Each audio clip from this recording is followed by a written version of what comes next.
The thunder crashed like a gunshot across the vast Montana sky as Isaac Jameson spurred his horse faster through the downpour. His eyes narrowed against the stinging rain. The storm had swept in from nowhere, turning the late afternoon into night and the dusty trail into treacherous mud. Isaac had seen his share of prairie storms in his 30 years, but this one had a fury that made even his steady mount nervous. Through the curtain of rain, a flash of movement caught his eye. Something that didn't belong among the wind-whipped sagebrush and bending cottonwoods. "Whoa there, Storm," he called to his gray stallion, pulling back on the reins. The horse slowed reluctantly, nostrils flaring at another crack of thunder. Isaac squinted through the rain, his hand automatically moving to the revolver at his hip. There, pressed against the shelter of a rock formation, was a woman. She was huddled in what appeared to be a torn traveling dress, her arms wrapped around herself, as she tried to make herself as small as possible against the elements. Her eyes, wide with fear, locked with his across the distance. Isaac didn't hesitate. He guided Storm closer, dismounting smoothly despite the treacherous ground. The woman flinched as he approached, pressing herself further against the rocks. "Madam," he called over the howl of the wind, removing his wide-brimmed hat. "You're going to catch your death out here." She stared at him, rainwater streaming down her face, her dark hair plastered to her head. She couldn't have been much more than 25, with delicate features currently twisted in fear and cold. "I'm not going to hurt you," Isaac continued, taking another cautious step forward. He held out his hat to her. "Here, take this." Her hands trembled as she reached for it, revealing scraped palms and torn sleeves. "Thank you," she managed through chattering teeth. Isaac nodded, placing the hat gently on her head. It was too large, but it immediately sheltered her face from the worst of the rain. "My place isn't far. Can you ride?" She hesitated, glancing around as if looking for better options, then nodded reluctantly. "I'm Isaac Jameson," he said, offering his hand to help her up. "I've got a ranch about 2 miles east of here." "Katherine Garner," she replied, her voice barely audible above the storm. "Most people call me Kate." Isaac helped her onto Storm, then mounted behind her, keeping a respectful distance while still ensuring she wouldn't fall. "Hold tight to the saddle horn, Miss Garner. Storm's sure-footed, but this weather's making a mess of the trail." As they rode through the intensifying storm, Isaac couldn't help but wonder what a well-spoken woman like Katherine Garner was doing alone in the middle of nowhere during the worst storm of the season. Montana Territory in 1876 was no place for a woman to travel unaccompanied, especially as tensions remained high following Custer's defeat earlier that summer. Kate clung to the saddle, her back rigid against his chest. Each time thunder boomed, she flinched slightly but said nothing.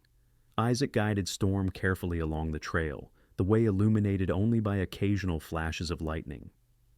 "Not much further now," he assured her. As his cabin came into view through the rain, a solid structure of logs with a stone chimney, smoke rising despite the downpour. Next to it stood a sturdy barn, where a few horses could be heard nickering. Isaac dismounted first, then helped Kate down, steadying her when her legs nearly gave way beneath her. "Let's get you inside and warmed up." He led her to the cabin door, pushing it open to reveal a simple but comfortable interior. A fire crackled in the stone fireplace, casting a warm glow over the main room. A wooden table with 4 chairs stood in the center, while a cooking area occupied one corner. A door at the back presumably led to a bedroom. "Thomas!" Isaac called out, and a young man with sandy hair appeared from the back room. "We've got company." Thomas, who couldn't have been more than 18, stared at Kate with undisguised curiosity. "I'll see to your horse, Mr. Jameson," he said, grabbing a slicker from a hook by the door. "Much obliged," Isaac replied. Once Thomas had gone, he turned to Kate. "My ranch hand." "Good kid." Kate stood dripping on the plank floor, still wearing Isaac's hat, her arms wrapped around herself. Now, in the light, Isaac could see her more clearly. Despite her bedraggled state, she was striking dark hair that would likely be chestnut when dry, eyes a clear green, and fine features that spoke of Eastern breeding. "Let me find you something dry to wear," Isaac said, moving toward a trunk in the corner. He pulled out a clean flannel shirt and a pair of trousers. "These will be too big, but they're warm. You can change in there." He nodded toward the bedroom. "I'll make some coffee." Kate took the clothes with murmured thanks and disappeared into the bedroom. Isaac busied himself with the coffee pot, setting it on the stove and adding grounds. His mind whirled with questions about his unexpected guest, but he knew better than to pry. Folks out west often had reasons for keeping their pasts to themselves. He certainly did. When Kate emerged some minutes later, Isaac nearly dropped the cup he was filling. His clothes engulfed her slender frame. The sleeves rolled up multiple times to free her hands, the pants cinched tight with a piece of rope. She'd removed his hat, and her damp hair fell in waves past her shoulders. Despite the ill-fitting clothes, she carried herself with unmistakable dignity. "Feel better?" he asked, handing her a steaming cup. "Much, thank you." She accepted the coffee, wrapping her fingers around the warmth. "You're very kind to help a stranger." Isaac shrugged. "No one survives out here long without helping folks in need." He gestured to a chair. "Sit. You look dead on your feet." Kate sank gratefully into the chair, sipping the strong coffee. "I don't know what I would have done if you hadn't come along when you did." "What were you doing out there alone?" Isaac asked, then immediately regretted it when her expression closed off. "Forgive me, not my business." "No, it's a fair question." Kate stared into her cup. "I was traveling on the stagecoach to Helena. There was an accident, a wheel broke coming down a hill. The driver and another passenger went for help, told the rest of us to stay put." She took another sip of coffee. "When the storm started coming in, the other passengers decided to walk to the nearest town. I couldn't keep up." Isaac frowned. "They left you behind?" "I insisted they go ahead." Her chin lifted slightly. "My boots weren't made for walking long distances." Isaac glanced down at her feet, now bare beneath the two large pants. "Where are your things?" "Still in the stagecoach, I imagine, or scattered along the trail." She smiled ruefully. "I had only one small trunk." The door opened, admitting Thomas and a gust of rain-laden wind. "Storm's settled, Mr. Jameson. The other horses are fine, too." He shook the water from his slicker. "Rain's coming down harder now." "Thanks, Thomas. This is Miss Garner. She had trouble with the stagecoach." Thomas nodded respectfully. "Madam?" "Miss Garner will take my room tonight," Isaac continued. "I'll bunk out here. You okay in the loft?" "Yes, sir," Thomas replied, already heading for the ladder in the corner that led to the sleeping loft above. Kate started to protest. "I couldn't possibly take your room." "You can and you will," Isaac said firmly. "No arguments." He moved to the stove, lifting the lid on a pot. "Stew's still warm. You should eat something." As he ladled the hearty stew into a bowl, Isaac studied Kate from the corner of his eye. There was more to her story, he was certain. The way she held herself, the careful way she spoke, she was running from something, or someone. Well, it wasn't his concern. Come morning, he'd take her into town, see about finding the stagecoach company and getting her on her way. One night of shelter was all she needed from him. That was what he told himself as he set the bowl before her, trying not to notice how the firelight caught in her damp hair, or how her eyes showed gratitude that went beyond simple words. The next morning dawned clear and bright, as if the previous day's storm had never happened. Isaac woke at first light, as was his habit, his back protesting slightly from a night spent on the bench near the fireplace. He quietly stoked the fire and put coffee on to boil before stepping outside to check on the animals. The yard was a mess of puddles and mud, but the buildings had weathered the storm intact. Isaac made his way to the barn, where Thomas was already mucking out stalls. "Morning, Mr. Jameson," the young man greeted him. "Thought I'd get an early start." "Good man," Isaac replied, checking on Storm. The gray stallion seemed none the worse for wear after their adventure in the storm. "I'll be taking Miss Garner into town after breakfast. Need anything while I'm there?" "No, sir." Thomas hesitated. "Is she in some kind of trouble?" Isaac gave him a sharp look. "What makes you say that?" The young man shrugged. "Just a feeling, the way she keeps looking over her shoulder." Isaac hadn't noticed that, but then he'd been trying not to watch her too closely. If she is, it's her business. Ours is just to help her on her way. Thomas nodded, returning to his work. Isaac finished his barn chores quickly and headed back to the cabin, surprised to find Kate already up and dressed in her own clothes, which she'd apparently dried overnight. She stood at the stove, turning bacon in a pan. "You didn't have to cook," Isaac said, hanging his hat on a peg by the door. Kate glanced over her shoulder with a small smile. "It's the least I could do to thank you for your hospitality." Isaac washed his hands in the basin, acutely aware of how domestic the scene felt, a woman cooking in his kitchen, the morning sun streaming through the windows. It was a glimpse of a life he'd once thought might be his, before the war changed everything. "I'll take you into town after we eat," he said, reaching past her for cups to pour the coffee. Her scent, somehow still floral, despite her ordeal, momentarily distracted him. "The stagecoach office should be open. They can help you locate your belongings and arrange the next stage to Helena." "Thank you," Kate said, her eyes meeting his briefly before returning to the cooking. "I apologize for disrupting your routine." "No disruption," Isaac assured her, though they both knew it wasn't entirely true. They ate breakfast mostly in silence, joined by Thomas, who wolfed down his food before excusing himself to return to his chores. Once they were alone, Kate seemed to gather her courage. "Mr. Jameson," she began, setting down her coffee cup. "I feel I should be honest with you." Isaac waited, sensing whatever she was about to say was difficult for her. "I wasn't entirely truthful about my situation yesterday." She smoothed the tablecloth with nervous fingers. "The stagecoach did break down, but I deliberately stayed behind when the others left. I needed to separate myself from the group." Isaac's expression remained neutral. "I figured there was more to your story."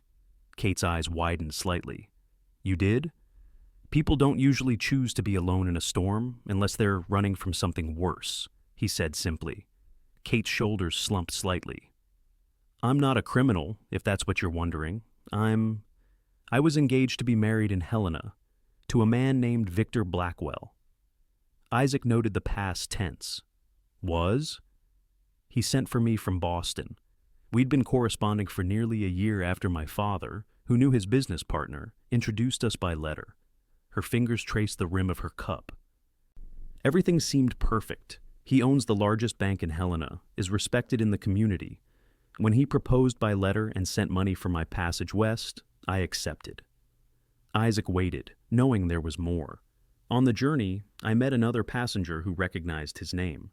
This woman told me," Kate faltered. "She told me that Victor's first wife died under suspicious circumstances last year. There were rumors that She couldn't finish. "That he was responsible," Isaac completed for her. Kate nodded. "The woman said nothing was ever proven, but that many in Helena believe he hurt her regularly during their marriage, and that her fall down the stairs was no accident." Isaac's jaw tightened. Men who raised their hands to women were lower than snakes in his estimation. "I don't know if it's true," Kate continued, "but the woman seemed sincere in her warning, and there had been signs in his letters. A certain insistence on obedience, comments about how his home ran according to his rules alone." She looked up at Isaac. "I couldn't take the chance. When the stagecoach broke down just a day's journey from Helena, it seemed like a sign, a chance to disappear before I arrived." "Where will you go?" Isaac asked. Kate's expression fell. "I don't know. I have a little money, but not enough to return to Boston, and nothing to return to in any case. My parents died last winter, and our home was sold to cover debts." Isaac considered this. Part of him wanted to tell her it wasn't his problem, that he had enough complications in his life without adding a runaway bride to the mix. But another part, the part that remembered finding his sister bruised and broken after her husband's drunken rage, couldn't turn away. "Helena's not your only option," he said finally. "Silver Creek's just 15 miles from here. Small town, but growing. Might be work there for a woman who can read and write." Hope flickered in Kate's eyes. "Do you think so? Town's getting a school built. Might need a teacher come spring." Isaac stood, clearing their plates. "We can ask around when we go into town." "Mr. Jameson," Kate said softly. "I don't know how to thank you." "Isaac," he corrected.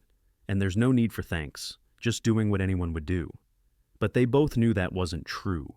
Many would have left her to her fate, either to the storm or to Victor Blackwell. Isaac wasn't entirely sure why he was getting involved, except that something about Katherine Garner's quiet dignity and courage had gotten under his skin in a way he hadn't experienced in a long time. An hour later, they were on the road to Silver Creek, Kate riding Thomas's gentle mare, while Isaac led the way on Storm. The morning was crisp and clear, the storm-washed landscape glittering in the sunlight. Puddles dotted the trail, and twice they had to detour around sections that had been washed out. But overall, the going was easy. "Have you lived here long?" Kate asked as they rode side by side along a stretch of open prairie. 5 years, Isaac replied. Came west after the war. Worked as a trail hand, saved up, bought the place when the previous owner decided Montana winters were too harsh for his liking. "You were in the war?" Kate glanced at him with new interest. Isaac nodded, his expression tightening. "Union cavalry, joined up in '63, fought till Appomattox." Kate sensed his reluctance to elaborate. "My brother fought as well. He didn't come home." Isaac's eyes softened slightly. "I'm sorry." "It was a long time ago now," Kate said, though the pain was still evident in her voice. "The war took so much from so many."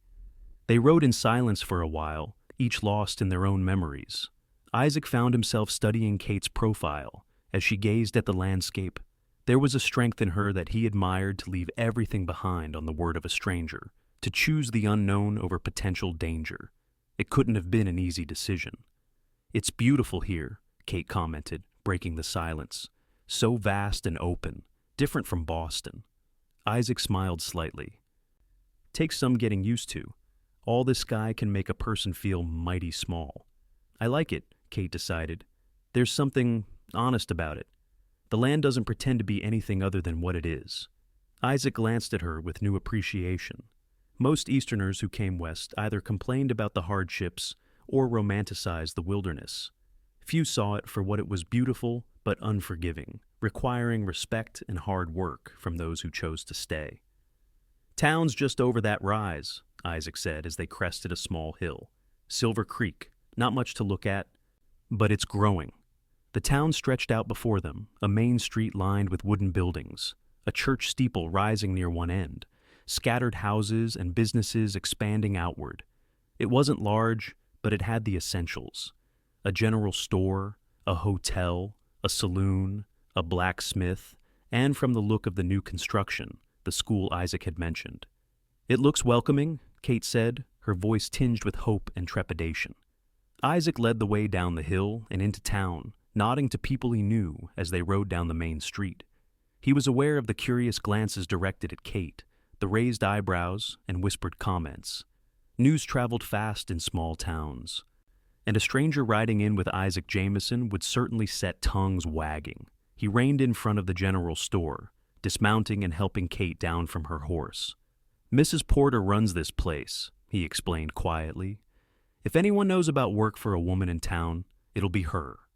The bell above the door jingled as they entered. The store was well stocked with goods from floor to ceiling: foodstuffs, tools, fabric, household items, even a small selection of books. A plump woman with gray-streaked hair looked up from behind the counter. "Isaac Jameson," she said warmly. "Wasn't expecting to see you in town until Saturday." "Change of plans, Mrs. Porter," Isaac replied, removing his hat. "This is Miss Katherine Garner. She's looking for work in Silver Creek." Mrs. Porter's sharp eyes took in Kate's appearance, the travel-worn dress, the determination in her posture. "Is that so? Well, it's a pleasure, Miss Garner. What kind of work are you looking for?" Kate stepped forward. "I was a teacher's assistant in Boston, madam. I can also sew, keep accounts, and I'm a quick learner with anything else." Mrs. Porter's eyebrows rose slightly. "A teacher, you say? Well, now that is fortunate timing. The town council just voted last week to find someone to start lessons before the school building is finished. They've been using the back room of the church for now." Hope bloomed on Kate's face. "Are they accepting applications?" "Mayor Wilson's handling it. His office is down the street." Mrs. Porter smiled knowingly. "But I happen to know they've had no qualified applicants yet. Just old Mr. Jenkins offering his services, and he's more interested in the salary than the children." Isaac smiled slightly. "Thank you, Mrs. Porter. We'll go speak to the mayor." "One moment," Mrs. Porter called as they turned to leave. "Miss Garner, do you have lodgings in town?" Kate hesitated. "Not yet. I was hoping to find a room to rent." "The hotel's expensive for long term," Mrs. Porter said thoughtfully. "But Widow Hanson takes in boarders. Clean place, reasonable rates, and she's particular about who she accepts. I can send word that you'll be calling on her." "That would be very kind," Kate said gratefully. Outside, Kate turned to Isaac, her eyes bright with cautious optimism. "Do you think there's really a chance?" "Silver Creek needs a proper teacher," Isaac replied. "And from what I can tell, you need a fresh start. Seems like a good match to me." Mayor Wilson's office was a small room attached to the town's only law office.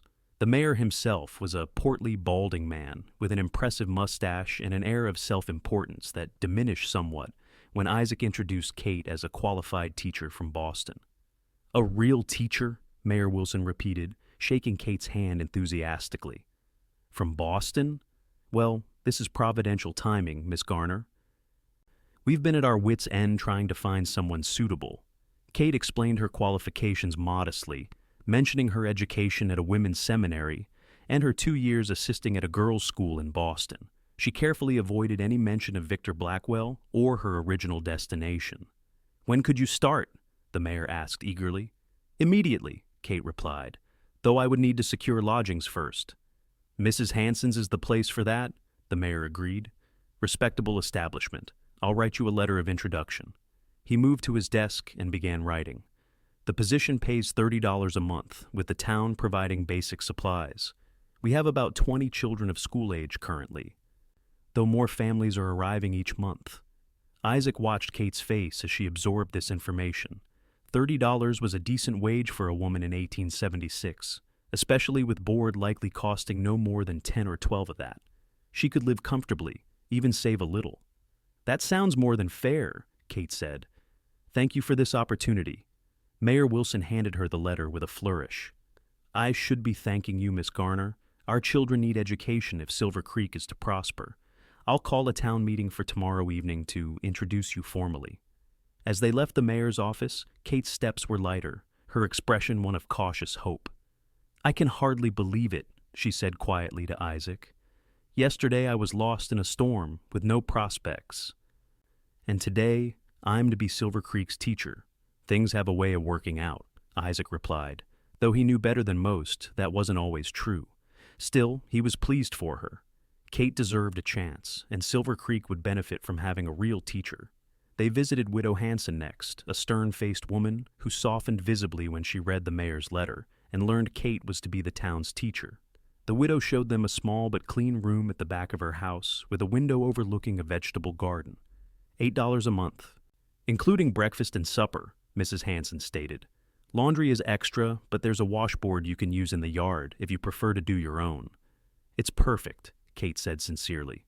"When may I move in?" "Today, if you've got your things." Kate's face fell slightly. "I'm afraid my trunk was lost when the stagecoach broke down. I have only what I'm wearing." Mrs. Hanson's expression softened further. "Well, we can't have Silver Creek's teacher without proper attire. I'm sure the ladies of the town will help. My niece left some dresses when she married and moved to Oregon. They might fit you with some alterations." By mid-afternoon, Kate had been introduced to half the town, acquired 2 dresses from Mrs. Hanson's niece, and been promised donations of basic school supplies from several excited parents. Isaac watched it all with quiet amusement, impressed by how quickly she had charmed the townspeople with her genuine enthusiasm and gentle manner. "I should be getting back to the ranch," Isaac said as they stood outside the general store, where Kate had just purchased a few necessities with part of the advance Mayor Wilson had given her. "Thomas will be wondering what happened to me." "Of course," Kate said, a hint of disappointment crossing her face.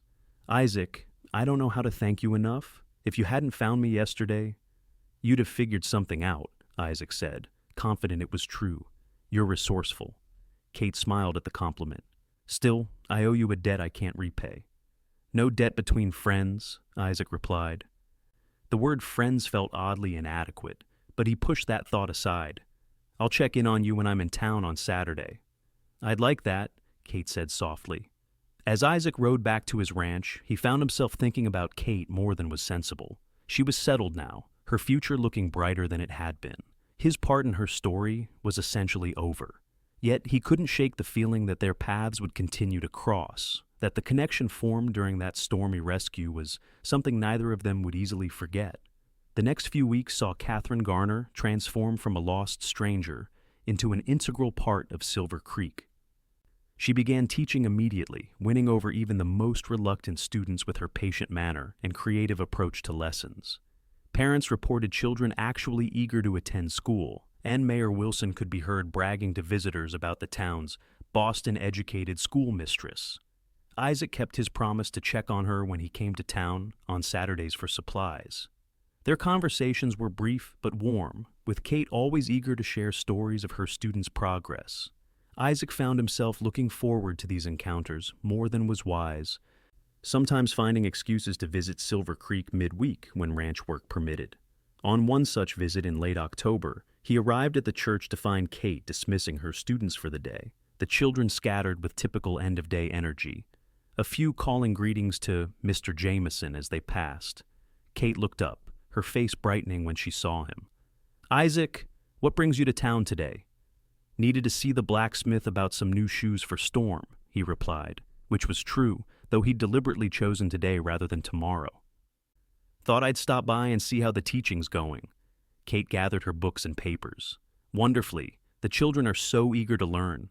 Even Billy Taylor, who I was told was a hopeless case, has started reading." Isaac smiled.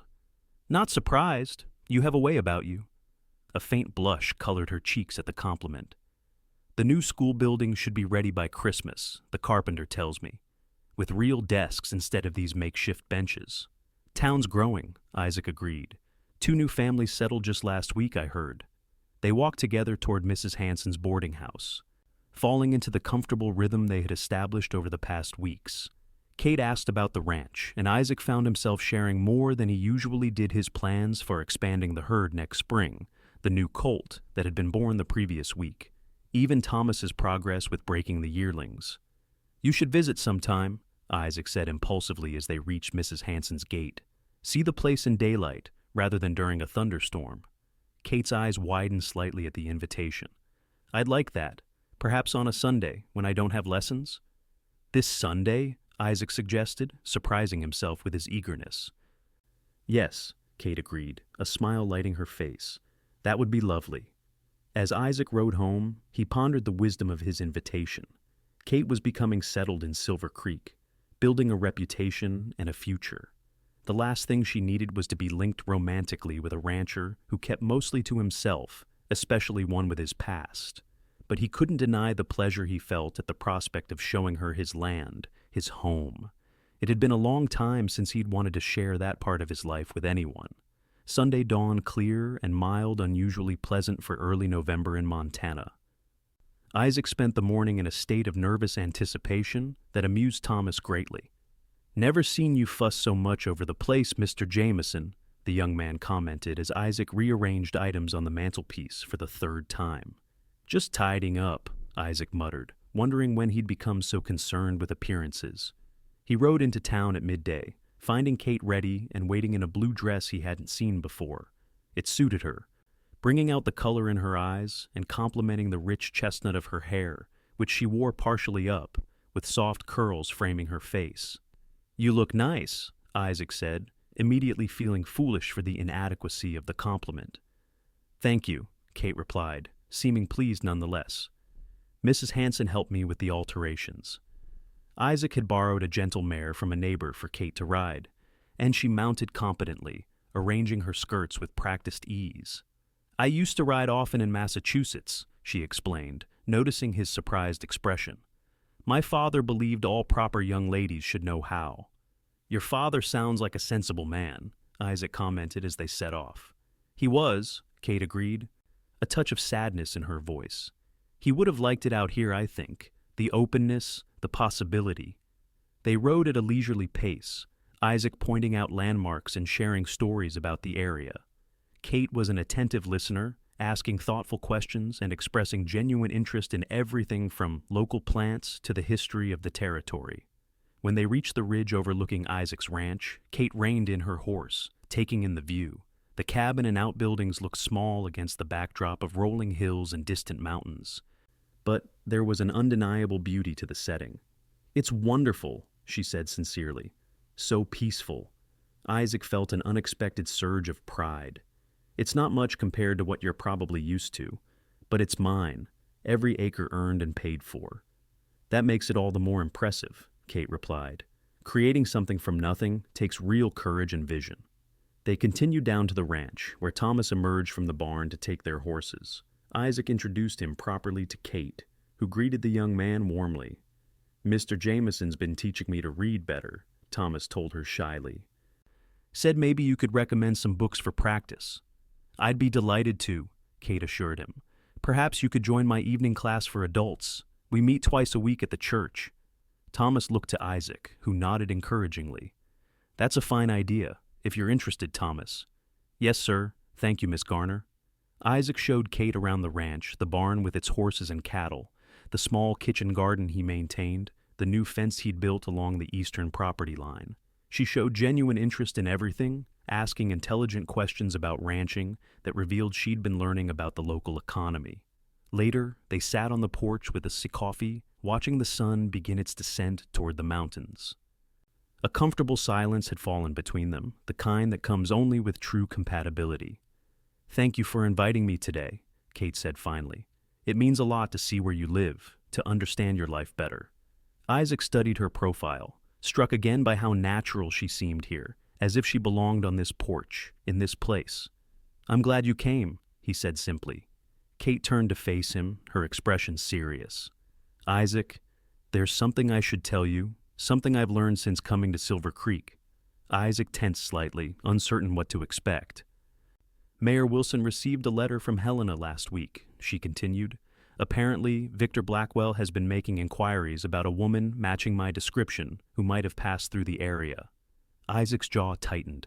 "Has Wilson responded?" Kate shook her head. "No, he came to me privately first. He said that as far as he's concerned, Silver Creek's teacher arrived from Boston directly, with excellent references, and there's no need to complicate matters by mentioning a broken-down stagecoach or any other details." Relief coursed through Isaac. "Wilson's a better man than I gave him credit for."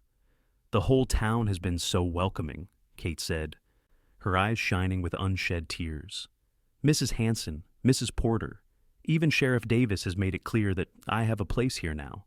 It's more than I ever expected." "You've earned their respect," Isaac said. "They can see what I saw that first day, someone with courage and dignity, who deserves a chance at happiness." Kate's hand found his on the porch railing, her touch light but deliberate. "You gave me that chance, Isaac. I won't forget that." The warmth of her hand, the sincerity in her eyes, Isaac found himself drawn toward her, his free hand rising to gently touch her cheek. Kate didn't pull away, her gaze holding his with a mixture of hope and uncertainty. The moment was broken by the sound of approaching hoofbeats. Isaac reluctantly withdrew his hand as Thomas rode into the yard at a gallop. "Mr. Jameson!" the young man called, his face flushed with exertion. "Sheriff Davis is on his way out. Says there's trouble in town, men asking after Miss Garner."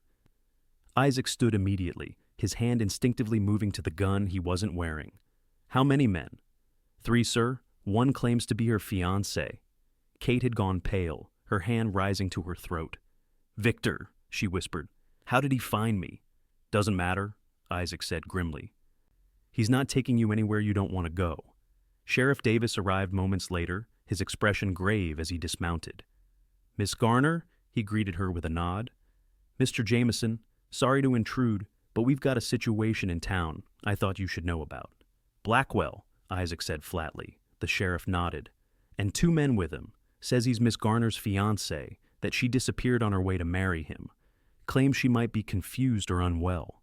He looked directly at Kate. "I didn't confirm or deny anything, just said I'd make inquiries." "Thank you, Sheriff," Kate said, her voice steadier than Isaac would have expected. "What do you suggest?" Davis scratched his chin thoughtfully.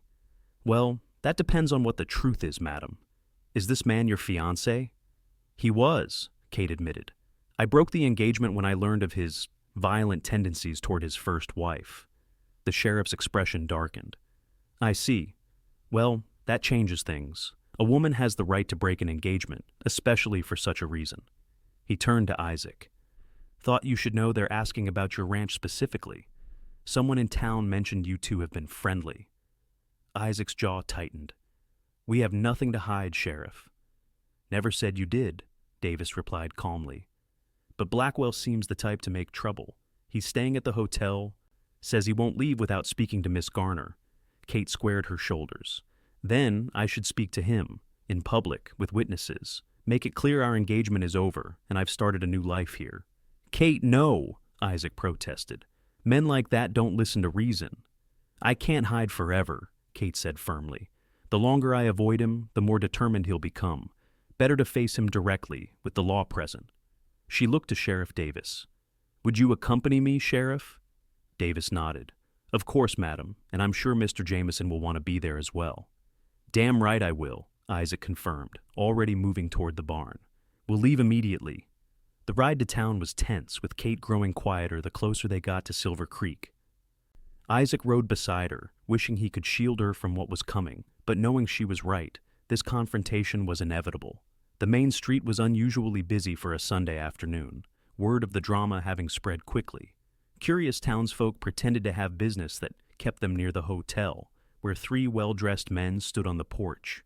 The central figure, a tall, distinguished-looking man with silver-streaked dark hair and an expensive suit, straightened as he spotted their approach. "Katherine," he called, his voice carrying across the street. "Thank God you're safe. I've been so worried." Kate dismounted with Isaac's help, her face composed though he could feel the slight tremor in her hand. Sheriff Davis positioned himself slightly ahead of them as they approached the hotel. "Victor," Kate acknowledged coolly, "I'm surprised to see you here." Victor Blackwell moved forward, his handsome features arranged in an expression of concern that didn't reach his eyes. "When you didn't arrive in Helena, I feared the worst. The stagecoach company confirmed there had been an accident." "Why didn't you send word you were safe?" "Because I didn't wish to be found," Kate replied directly, her voice carrying clearly to the gathering onlookers. "Our engagement is over, Victor. I've made a new life here in Silver Creek." Blackwell's expression hardened momentarily before smoothing into solicitous worry. "You're not thinking clearly, Katherine. The shock of the accident, being stranded, it's understandable you'd be confused. But I'm here now. We can still be married, as planned." "There will be no wedding," Kate stated firmly. "I ended our engagement when I learned of your treatment of your first wife." A murmur went through the crowd. Blackwell's face darkened, his facade of concern slipping. "Malicious gossip. Elizabeth's death was a tragic accident, as the inquest confirmed."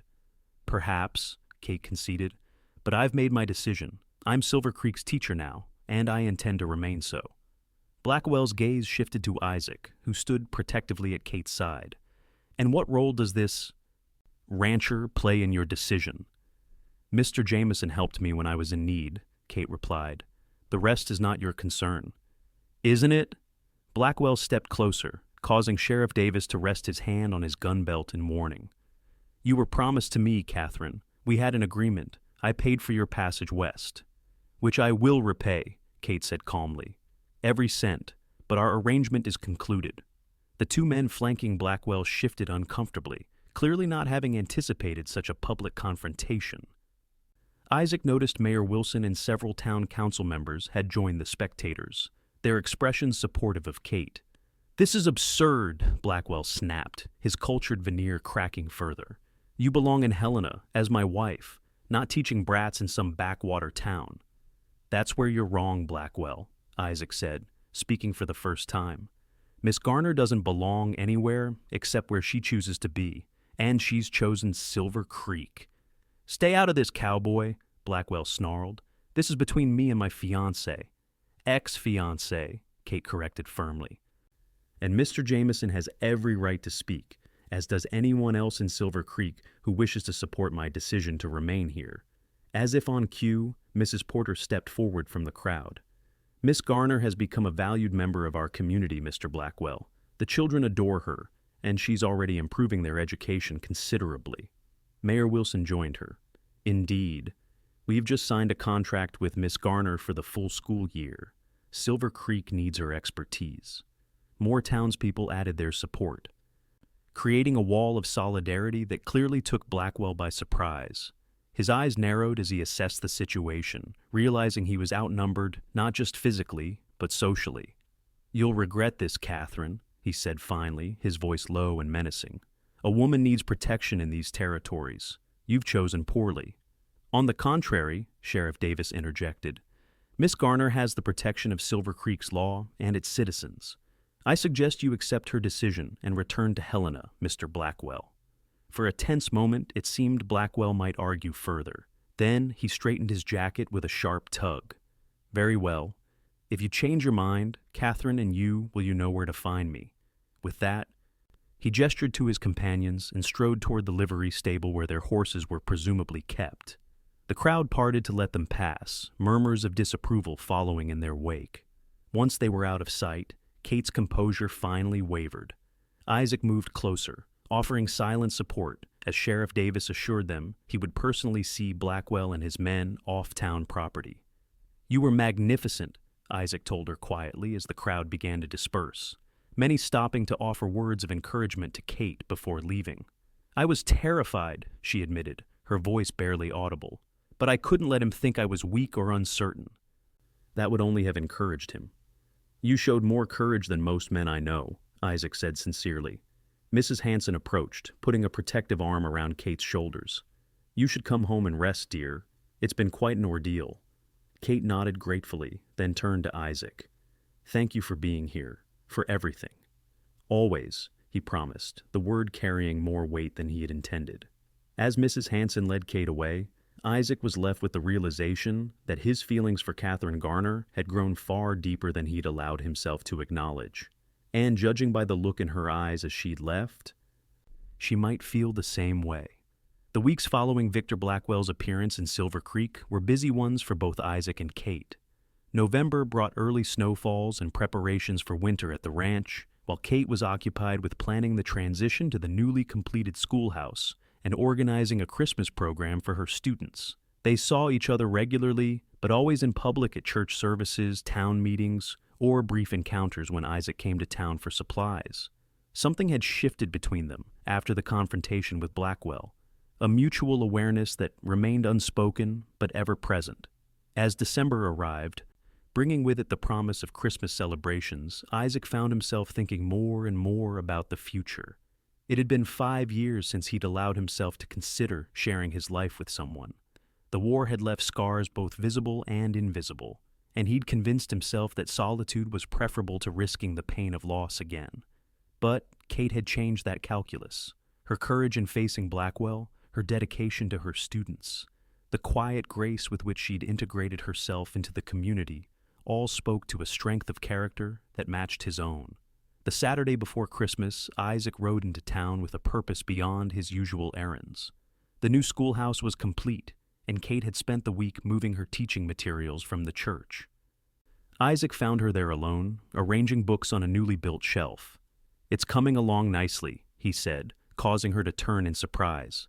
Isaac, her face brightened. I didn't hear you come in.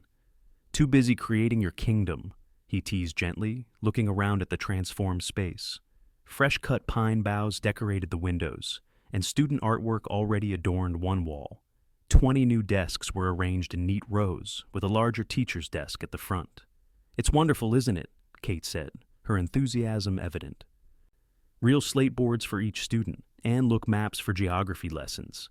She pointed to colorful maps of the United States and the world hanging on the wall. The town did well by you, Isaac observed, pleased by her happiness. Beyond my expectations, Kate agreed. The children are so excited for classes to begin here after the new year. Isaac moved closer, setting a small package on her desk. I brought you something, an early Christmas gift.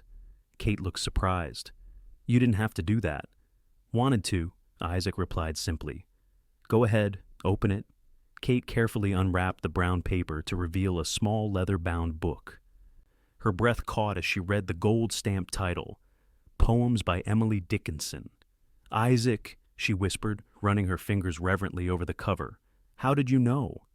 You mentioned once that she was your favorite poet, Isaac said, pleased by her reaction. Had to send all the way to Denver for it.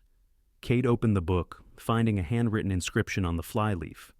To Kate May, you always find the words you need. With admiration, Isaac. It's perfect, she said, looking up at him with shining eyes. Thank you. The moment stretched between them, filled with unspoken feelings. Isaac took a deep breath, gathering his courage. "Kate, I was wondering if you might join me for Christmas dinner at the ranch. Thomas is visiting his sister in Helena, so it would be just us. Unless you've made other plans, of course." Kate's smile widened. "I'd love to. Mrs. Hanson is visiting her daughter in Bozeman, so I was facing a rather solitary holiday." "No one should be alone at Christmas," Isaac said softly, his eyes holding hers. "No," Kate agreed, "they shouldn't." Christmas Day dawned clear and cold, with fresh snow blanketing the landscape. Isaac had spent the previous day preparing the cabin, cleaning every surface and decorating with pine boughs and candles. He had even managed to find a small pine tree, which he'd set up in the corner and adorned with paper stars he'd painstakingly cut out. He was just taking the roast from the oven when he heard the jingle of sleigh bells.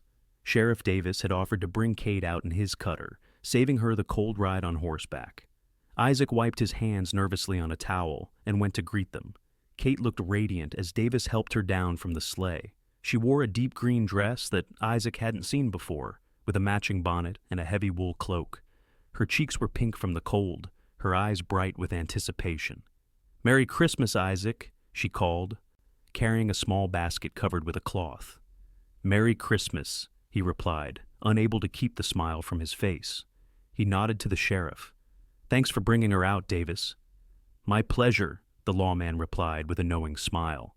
"I'll be back for Miss Garner around sunset, if that suits." Isaac glanced at Kate, who nodded her agreement. "That would be fine, Sheriff. Thank you." As the sleigh departed, Isaac offered Kate his arm to escort her through the snow to the cabin. "You look beautiful," he said quietly. "Thank you," Kate replied, a hint of shyness in her smile. "It's new. I thought the occasion warranted something special." Inside, Kate's eyes widened as she took in the transformed cabin. "Isaac, it's lovely. You've gone to so much trouble." "Wanted it to be nice for you," he admitted, taking her cloak and bonnet. "It's been a long time since I celebrated Christmas properly." Kate set her basket on the table. "I brought apple pie and some cookies the children made. They insisted I share them with you after I mentioned where I'd be spending Christmas."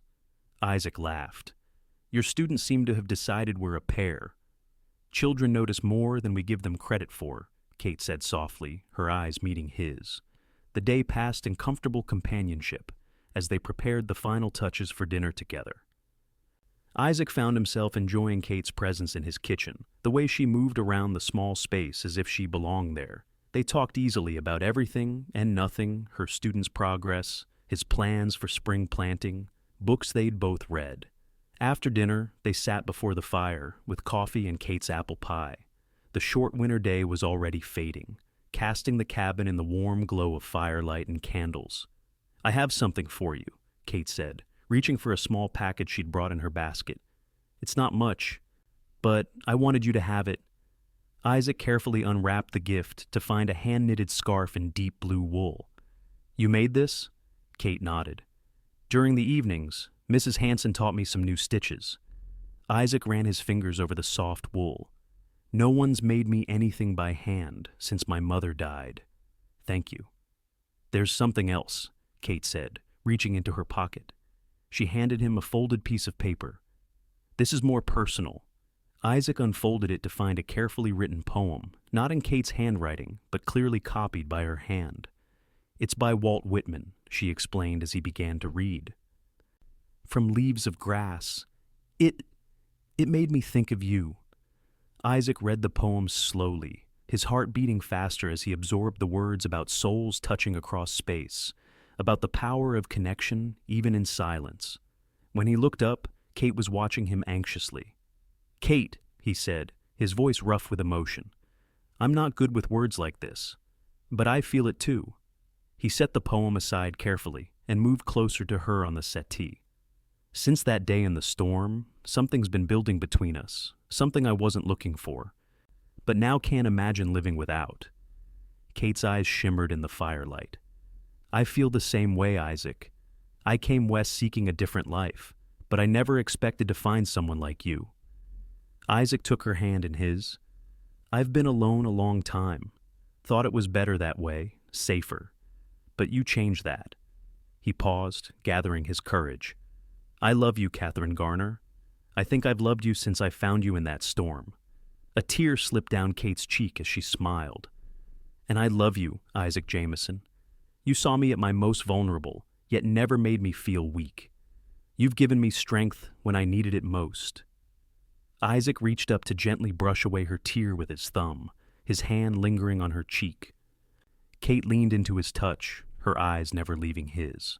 Slowly, giving her time to pull away if she wished, Isaac leaned forward and pressed his lips to hers. The kiss was gentle at first, a question more than a demand. But when Kate's arm slid around his neck, drawing him closer, it deepened into something more profound, a promise, a beginning. When they finally parted, Isaac rested his forehead against hers. I don't want to rush you, he said softly. After everything with Blackwell?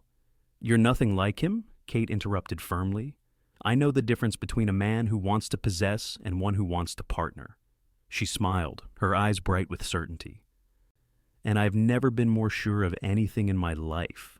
They spent the remaining hours before Sheriff Davis's return talking about possibilities Kate, continuing to teach while living at the ranch, the improvements Isaac wanted to make to the house, their shared dreams for the future. Nothing was formally decided, but the path ahead seemed clear to them both. As the sound of approaching sleigh bells announced the sheriff's arrival, Isaac helped Kate with her cloak. I'll come into town tomorrow, he promised. We can speak to Reverend Collins about publishing the banns, if you're certain. I am, Kate assured him, her face radiant with happiness. More certain than I've ever been. Their courtship progressed swiftly after Christmas, with Isaac riding into town several times a week to call on Kate at Mrs. Hanson's boarding house. The townsfolk watched with approving smiles as the reserved rancher and their beloved teacher grew closer, their story of meeting during the storm, now a favorite piece of local lore. Victor Blackwell made one final attempt to reclaim Kate in January, sending an imperious letter demanding the return of the money he'd spent on her passage west. Kate responded by having the bank transfer the exact amount to his account in Helena, along with a brief note stating that this concluded all business between them. No further communication came from that quarter.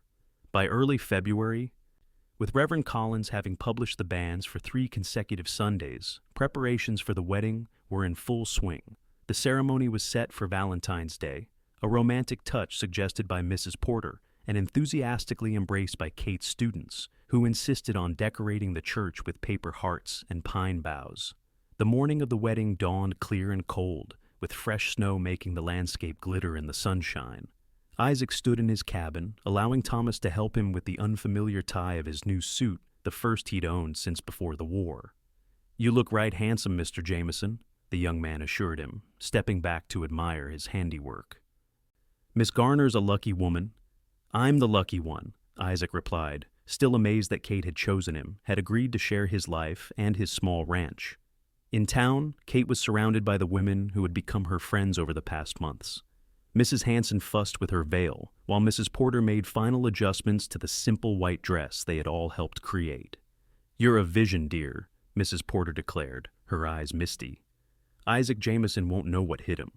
Kate smiled, touching the silver locket at her throat, her mother's, the only piece of jewelry she'd brought west. I never expected to find such happiness here, she admitted. When I first arrived, I was just hoping for safety, for a quiet life away from danger. And instead you found love, Mrs. Hanson said, with uncharacteristic sentimentality.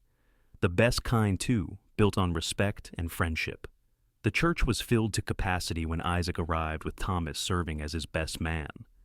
It seemed the entire town had turned out for the occasion, along with ranchers and farmers from the surrounding countryside. Isaac stood nervously at the altar, barely hearing Reverend Collins' quiet words of encouragement as he waited. When the door opened and Kate appeared on Mayor Wilson's arm, the mayor having proudly offered to give her away in the absence of her father, Isaac felt his breath catch.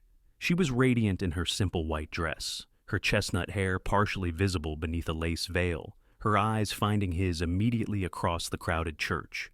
The ceremony itself passed in a blur for Isaac, though he would always remember the feel of Kate's hand in his as they exchanged vows, the catch in her voice as she promised to love him, in plenty and in want, in joy and in sorrow, and the moment Reverend Collins pronounced them husband and wife.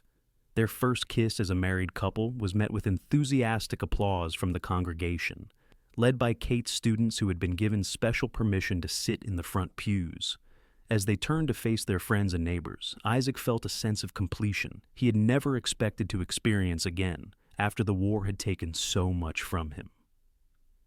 The celebration continued at the newly opened town hall, where tables groaned under the weight of food contributed by every household in Silver Creek. There was music and dancing, with Kate's students performing songs they had secretly rehearsed for the occasion. Even Sheriff Davis unbent enough to play a lively tune on his fiddle, accompanied by the blacksmith on harmonica. As evening approached, Isaac and Kate thanked their guests and prepared to leave for their new life together. Isaac had spent the previous month making improvements to the cabin, adding a proper bedroom, and expanding the main living area to create a more comfortable home for his bride. "Are you happy?" Isaac asked softly as he helped Kate into the sleigh that would carry them to their ranch now. Kate's answer was a radiant smile and a gentle kiss. "More than I ever dreamed possible," she assured him. "From the moment you found me in that storm, something told me my life was about to change forever." "Mine too," Isaac admitted, tucking a warm blanket around her before climbing in beside her. "I went out looking for strays that day and found the other half of my heart instead."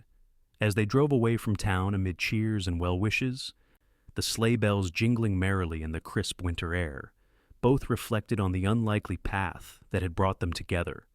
A broken stagecoach, a fierce storm, a lost woman, and the cowboy who had covered her with his hat and led her home. 5 years later, on a warm spring day in 1881, Isaac stood on the porch of the expanded ranch house, watching as Kate moved through the vegetable garden with their 3-year-old daughter, Emily. The little girl's laughter carried across the yard as she helped her mother collect early lettuce for dinner, her dark curls so like Kate's bouncing with each excited movement. From the corral came the sound of Thomas, now the ranch foreman, instructing 4-year-old James on the proper way to brush a pony. The boy listened with solemn attention, his features a miniature version of Isaac's own. The ranch had prospered under their joint care. What had once been a modest operation had expanded to include twice the acreage and 3 times the cattle. The original cabin was now the core of a comfortable home, with proper bedrooms for the children, a study where Kate still tutored special students during the summer months, and a wide porch where the family gathered on pleasant evenings. Kate had continued teaching in Silver Creek until James was born, then made the difficult decision to focus on their growing family and the ranch. She still served on the school board, however, and remained deeply involved in educational matters in the now thriving town. As Isaac watched his family, a rider appeared on the ridge Sheriff Davis, making his weekly circuit of outlying ranches. The lawman waved as he approached, dismounting with a friendly nod. "Afternoon, Jameson," Davis greeted him. "Fine day." "That it is, Sheriff," Isaac agreed, offering the man a seat on the porch. "Coffee?" "Wouldn't say no," Davis replied, settling into a chair with a sigh of satisfaction. "Town council's asking if you'll consider running for the vacant seat. Said I'd mention it next time I saw you." Isaac raised an eyebrow in surprise. "Me? On the town council? You're respected, level-headed, and have the ranch running smooth enough to spare some time," Davis pointed out. "Plus, Mrs. Jameson's experience with the school board would be valuable. Council needs fresh blood." "I'll think on it," Isaac promised, though he already knew Kate would encourage him to accept. She had always believed in civic engagement, in building the community they had chosen as their home.